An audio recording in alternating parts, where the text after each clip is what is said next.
السلام علیکم ناظرین، آج کی کہانی ہے چغل خوری کا نتیجہ۔ کہانی شروع کرنے سے پہلے آپ دوستوں سے ایک گزارش ہے کہ ہمارے چینل K4 کہانی کو سبسکرائب کریں اور ساتھ ہی بیل کے آئیکن پر پریس کریں۔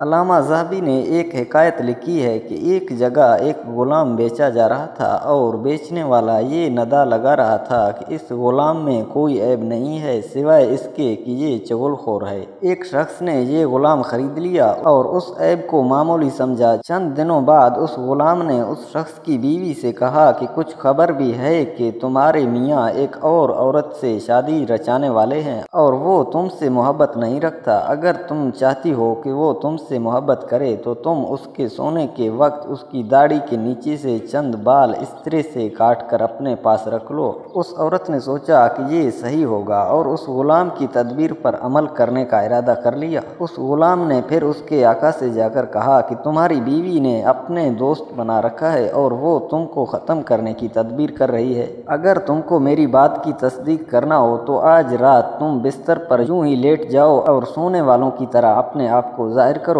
پھر دیکھو کہ کیا ہوتا ہے۔ جب رات ہوئی تو بیوی بال کاٹنے کے لیے شوہر کی ٹھوڑی کی طرف اس طرح لے کر بڑھی۔ ادھر شوہر جو کہ پہلے سے ہی بیدار تھا فوراً اس کے ہاتھ پکڑ لیا اور غلام کی بات کو سچ سمجھ کر بیوی کو قتل کر دیا، اور پھر بیوی کے خاندان والوں نے شوہر کو پکڑ کر قتل کر دیا۔ دیکھو چغل خوری کا کیا نتیجہ ہوا اور کس طرح معاشرہ فاسد و خراب ہوا۔ اس لیے اس بیماری کو ختم کرنا ضروری ہے۔